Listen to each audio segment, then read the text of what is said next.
anyhow, so let's start. ठीक है, सो पहली चीज हम आज देखेंगे कि लोकल और ग्लोबल वेरिएबल्स होते क्या हैं. So what are local and global variables. So local and global variables का जो कंसेप्ट है वो क्या है. सो कंसेप्ट ये है कि आप जब भी एक फंक्शन के अंदर वेरिएबल्स लेते हो, है ना, सो जैसे अब किसी भी फंक्शन के अंदर हमने कुछ वेरिएबल्स को क्रिएट किया तो वो उस फंक्शन के लोकल वेरिएबल्स माने जाते हैं. ठीक है, हम इसको सीधे एग्जाम्पल से देखते हैं तो आपको ज्यादा अच्छे से समझ आएगा. So let's write down a code over here.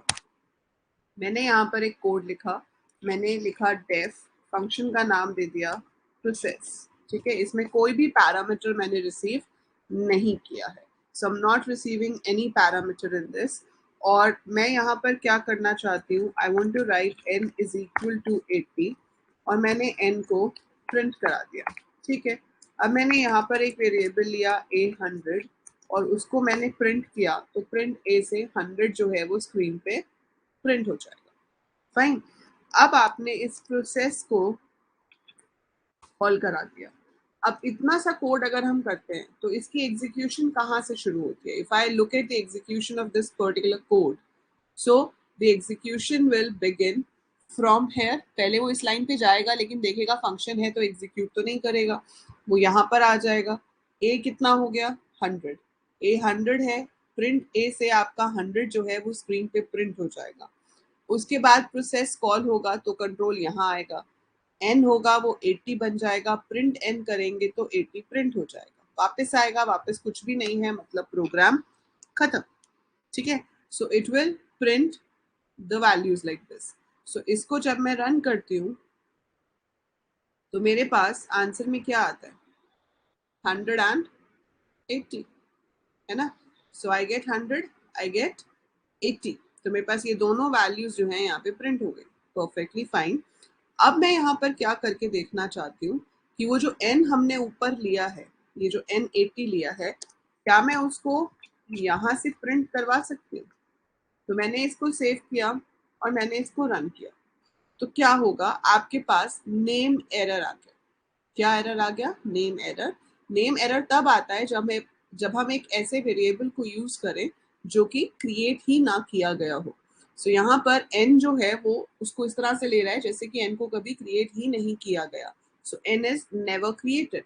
तो n क्रिएट नहीं हुआ, क्यों, क्योंकि n तो इस फंक्शन के अंदर क्रिएट हुआ है और आप उसे यूज कर रहे हो फंक्शन के बाहर. सो यहाँ से पता चलता है कि जो वेरिएबल फंक्शन के अंदर बनाया जाता है वो उस फंक्शन का लोकल होता है. उसे हम यहाँ बाहर यूज नहीं कर सकते. इट इज नॉट असेसेबल है. लेकिन इससे उल्टी चीज जो है वो बिल्कुल रिवर्स में काम करती है. जैसे कि आपने n को लिया था फंक्शन के अंदर और आप बाहर यूज करना चाह रहे हो तो वो आपको नहीं करने दे रहा है ना, एरर आ रहा है. सो n फंक्शन के अंदर लिया था लेकिन बाहर से यूज करना चाह रहे हैं तो नहीं कर सकते क्योंकि वो लोकल है. It is not accessible. अगर मैं इसका उल्टा काम करूं, मैं यहाँ पर प्रिंट n नहीं करती, बट मैं एक काम करती हूँ कि मैं यहाँ पर प्रिंट a लगा देती हूँ.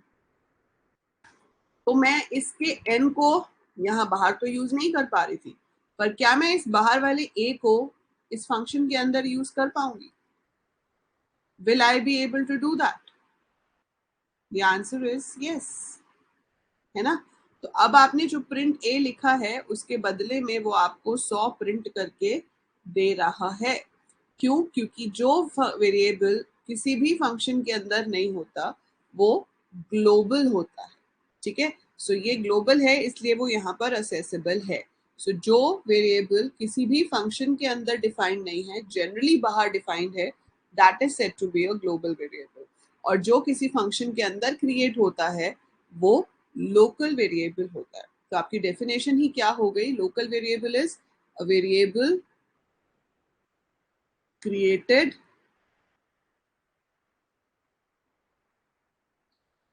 inside a function. So a variable created inside a function is a local variable. It can be used only within the function. So it can be accessed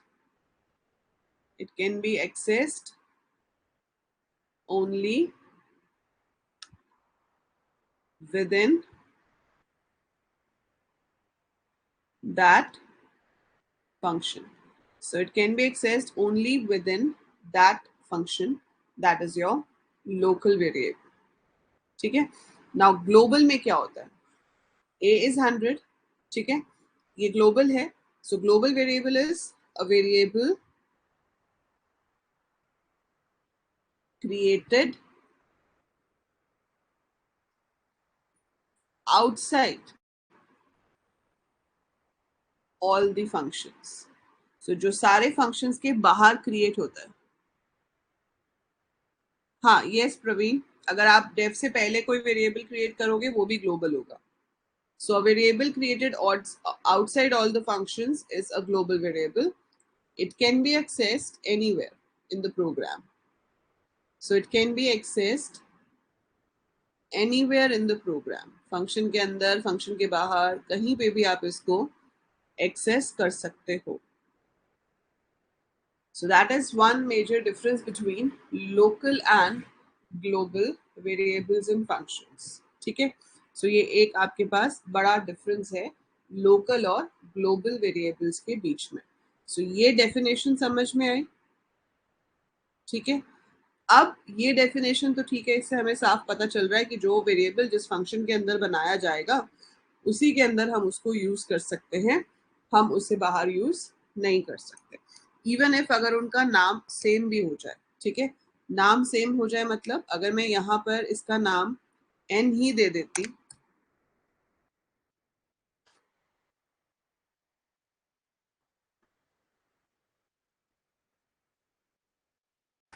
अगर ये कोड ऐसे हो जाता.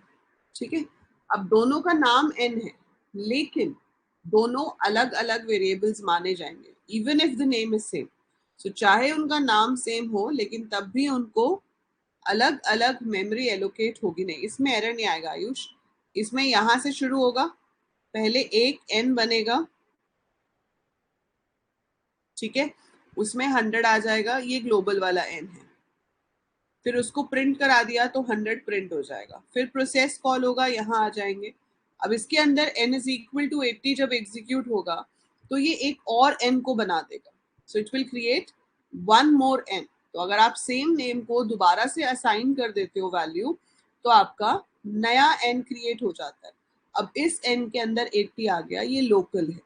प्रिंट n किया तो 80 प्रिंट हो गया, function खत्म हो गया, बाहर आ गए. जब बाहर आ गए यहाँ पर, तो यहाँ पर ये जो प्रिंट n है ये कौन से वाले n को यूज करेगा, इस वाले को या इस वाले को? ग्लोबल वाले को यूज करेगा कि लोकल वाले को यूज करेगा?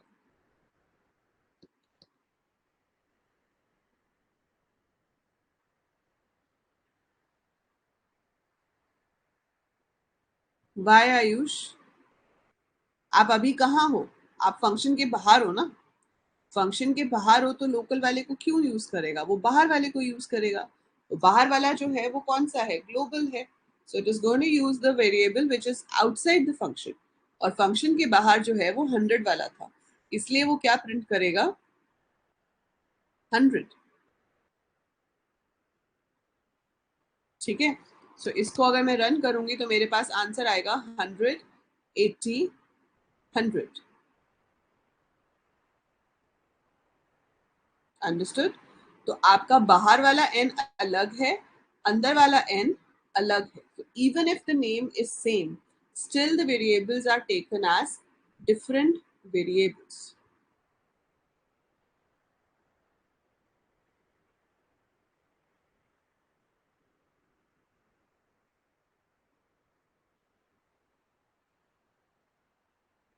ठीक है,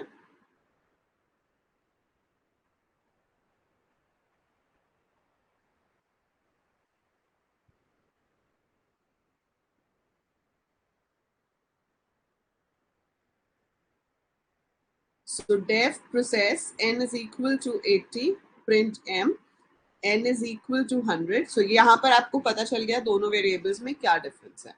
पर अब मैं चाहती हूँ खुद एज अ प्रोग्रामर. ठीक है, और वो क्या चाहती हूँ कि ये जो n है ये अलग ना हो, मैं इसी वाले n को यूज करूँ और इसी n को मॉडिफाई कर सकूँ. So I want to use and modify the same. तो अगर मैं ऐसा चाहती हूँ तो मेरे पास यहाँ एक स्पेशल कीवर्ड है जिसका मैं इस्तेमाल करूंगी, and that keyword is global n. अब ये लाइन लिखने से क्या हो जाएगा, ये लाइन लिखने से वर्किंग देखो कैसे होगी। पहले क्या हो रहा था, एन बन रहा था 100, ठीक है, ये ग्लोबल वाला था। फिर प्रिंट एन से 100 प्रिंट हो रहा था। फिर प्रोसेस से हम यहाँ कॉल पे आ रहे थे, है ना। और फिर n इज इक्वल टू 80 लिखने से यहाँ पर एक और वेरिएबल बन रहा था n, जिसके अंदर 80 स्टोर हो रहा था। बट अब यहाँ पर क्या होगा, यहाँ पर एक और वेरिएबल n क्रिएट नहीं होगा। यहाँ पर मैंने क्या लिख दिया है, ग्लोबल n। इस लाइन को लिखने का मतलब है कि भाई n ऑलरेडी एक वेरिएबल है ग्लोबल में, तो नया क्रिएट नहीं करना है। So there is already an existing variable with the name n in global scope, so don't create a new one. तो जब वो इस लाइन पे आता है अब, तो वो क्या देखता है कि भाई n तो ग्लोबल है, मतलब इसी वाले को इस्तेमाल करना है। तो जब 80 n में जाएगा तो नया वेरिएबल नहीं बनेगा, वो इसी को चेंज करके 80 कर देगा। प्रिंट एन करोगे तो 80 प्रिंट होगा ही, लेकिन जब कॉल खत्म हो जाएगी और हम यहाँ आ जाएंगे तो इस टाइम पे जो एन है वो भी क्या होगा, 80। So value of n over here will also be 80। Clear?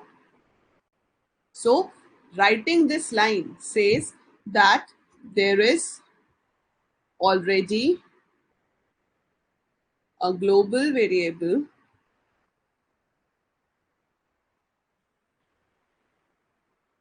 with this name, so don't create a new local variable, rather use the same variable।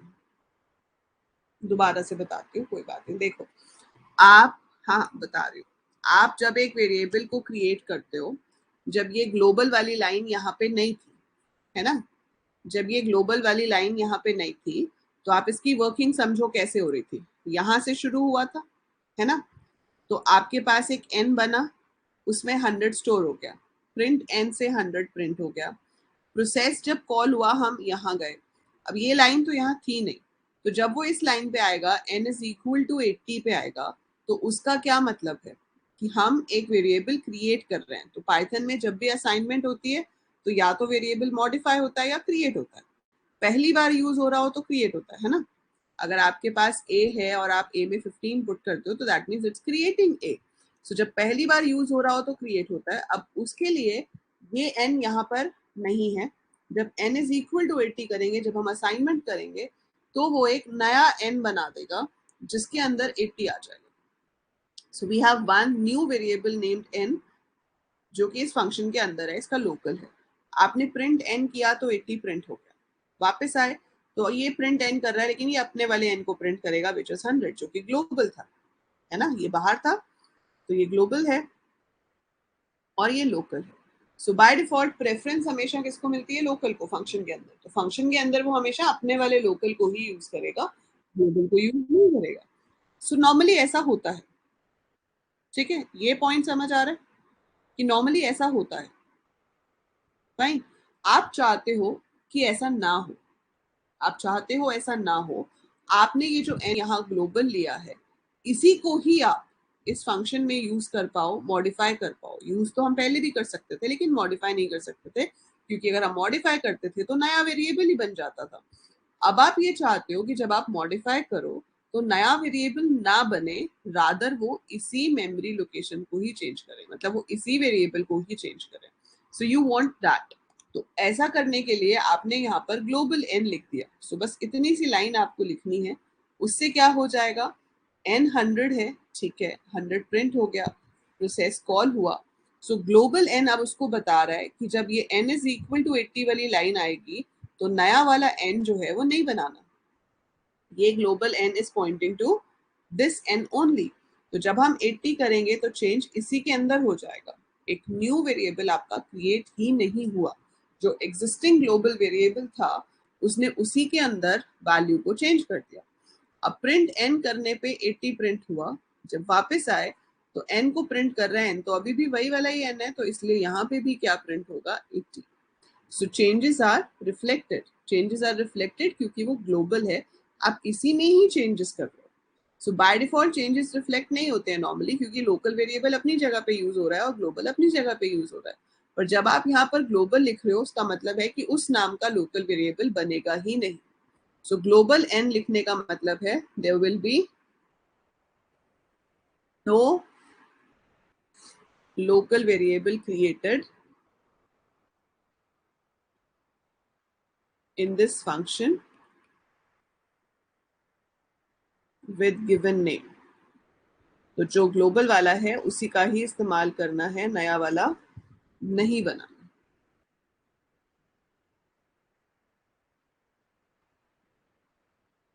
समझे?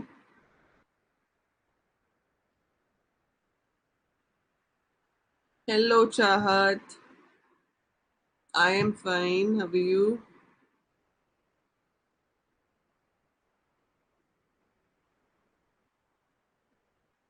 सेकेंड टाइम कॉल करेंगे तो 80 तो हो ही चुका है, इसलिए इसमें तो 80 ही रहेगा। पर अगर आपने जैसे मान लो n प्लस इक्वल टू 5 किया होता, तो पहली बार अगर 100 से इंक्रीज होके 105 होता, तो उसके बाद 105 से 110 हो जाएगा। मतलब वही पिछली वैल्यू में ही it will keep on increasing.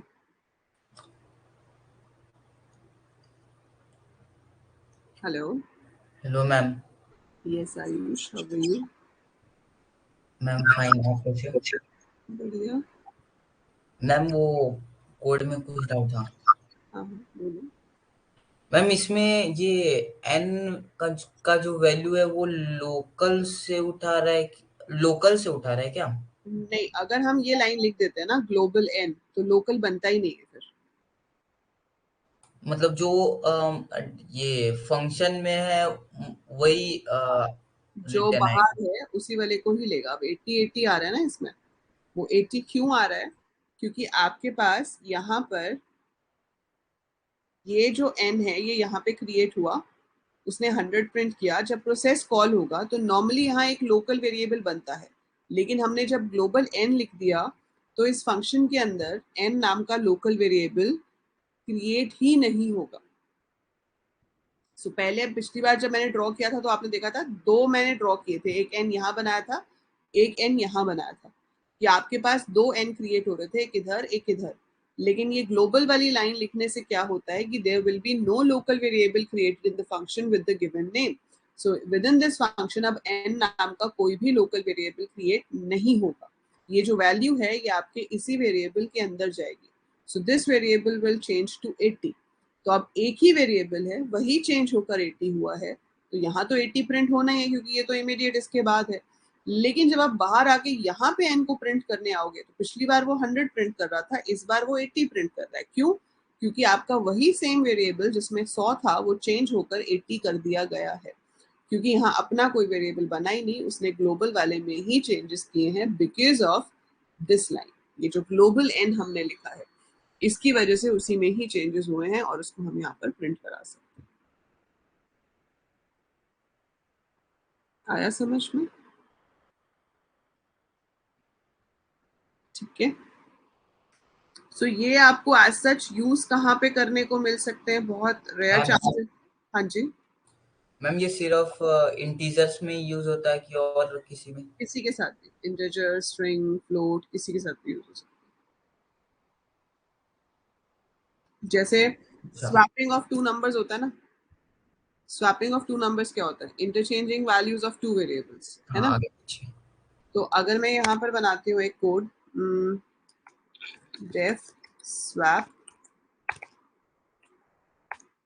Ma'am हाँ और एक और चीज देखना, वो चैट में मैं भेजा हूँ अपना क्या बोलते हैं कोड, मेरा कोड अच्छे से रन ही नहीं हो रहा है, वो एरर आ रहा है। देख लेती हूँ। एरर में भी वो भी सिर्फ वन ही आ रहा है, अगर प्रिंट भी लिखा और रिटर्न भी लिखा तब भी। अभी देख लेते हैं, ये एग्जांपल देके फिर देख लेते हैं, ठीक है? अब जैसे मान लो मैंने यहाँ पे ए में 100 पुट किया, बी में 75 पुट किया, ठीक है? और आपने यहाँ पर ए और बी को प्रिंट करा दिया, तो ये क्या प्रिंट करेगा? 175। फिर आपने कॉल कर लिया स्वैप को। स्वैप का मतलब क्या है कि ए की वैल्यू बी में चली जाए और बी की वैल्यू ए में आ जाए। यही मतलब है ना। सो ये कोड अगर मैं इसको रन करती हूँ तो मेरे पास आंसर आएगा 175, 7500 और फिर से 175। क्या कह रहा है लोकल वेरिएबल ए। अच्छा, सो जो लोकल वेरिएबल्स हैं उनको हम असाइन नहीं कर सकते, ठीक है, लाइक दिस। ये जो ए है इसको आप चेंज नहीं कर सकते, तो यहाँ तो खैर एरर ही आ गया, बट अदरवाइज भी अगर चलता तो चेंजेस रिफ्लेक्ट ना होते। तो ये एरर हटाने के लिए ही मुझे इसको ग्लोबल ए करना पड़ेगा। आई हैव टू टेल कि मैंने अपना नया ए नहीं बनाया है। ये जो ए है ये मेरा वही वाला है जो नीचे से यूज हो रहा है, क्योंकि वो यहाँ पर क्या कह रहा है एरर आपको, लोकल वेरिएबल ए रेफरेंस्ड बिफोर असाइनमेंट, कि तुम क्रिएट तो इस लाइन पे कर रहे हो ए को, लेकिन यूज तो तुम पहले ही कर रहे हो, है ना। अभी तो तुमने क्रिएट किया ही नहीं, तो पहले कैसे यूज कर लिया। तो इसलिए हमको वो एरर दे रहा है। तो आपने यहाँ पर क्या किया, ग्लोबल ए ग्लोबल बी लिख दिया। उसका मतलब है कि ए और बी यही वाले यूज करने हैं, नए नहीं बनाने। तो अब हम जो चेंजेस करेंगे वो चेंजेस हमें वापस रिफ्लेक्ट होके मिलेंगे। सो 175 था, चेंज हुआ 7500 और वापस भी 7500 ही दिखा रहा है because of this global thing. So आप जब ग्लोबल करते हो ऐसे, उसका मतलब है कि changes have to be reflected back. और अगर ग्लोबल नहीं है तो या तो चेंजेस रिफ्लेक्ट नहीं होंगे या फिर एरर आ जाएगा। एरर किस केस में आता है, अगर आप असाइन बाद में कर रहे हो लेकिन यूज उस वेरिएबल को पहले कर रहे हो, then you will get error. लेकिन अगर आप यूज नहीं कर रहे, सिर्फ असाइन ही कर रहे हो, तो सिर्फ इतना होगा कि जो चेंजेस हैं वो वापस रिफ्लेक्ट नहीं होंगे। That's how it works. अब आपको मैं एक चीज दिखाती हूँ, फिर आपको थोड़ा ज्यादा अच्छे से क्लियर होगा। बट आपका चैट में कोड है वो भी कॉपी कर लेती हूँ, एक मिनट।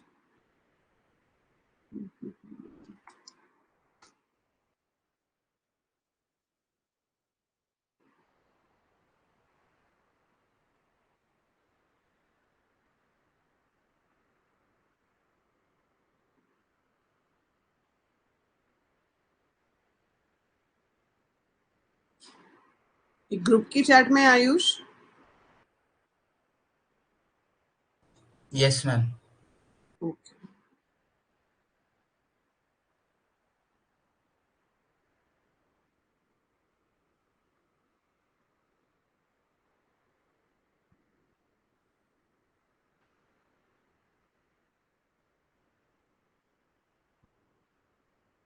मॉड 10 वाला। हाँ। आप इसमें एक नंबर इनपुट क्यों, लिस्ट इनपुट करा रहे हो उसके अंदर। आपने वो भेजी है ना, इमेज भेजी है, कोड नहीं पेस्ट किया। कोड पेस्ट कर दो तो मैं कॉपी पेस्ट कर दूंगी। अच्छा, कोड भेजूँ? हाँ, कोड तो करोगे तो मैं कॉपी कर लूंगी ना वहां से, इमेज का तो मुझे लिखना ही पड़ेगा। नहीं, मैं वो कोड को ही इरेज़ कर दिया, डिलीट कर दिया वो कोड ही। चलो, गुड चाहत। ये क्या भेजा Ayush, def convert old new, ये कौन सा है। मैम ये भी देखो, ये मेरे को स्कूल से मिला है, ये एक बार करके देखना। इसका आंसर सिर्फ आई आ रहा है।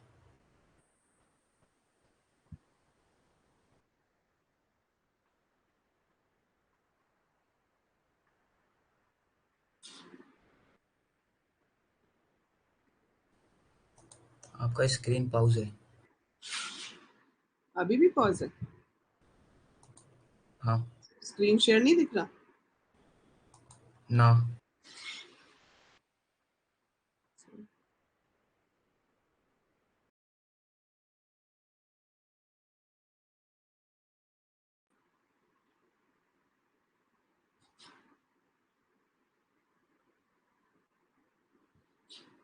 अभी ठीक है।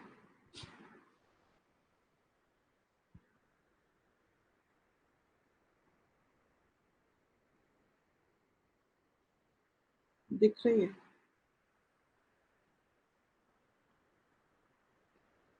अब इसका ये ऐसे आया, मुझे ठीक करना पड़ेगा पहले, एक सेकेंड।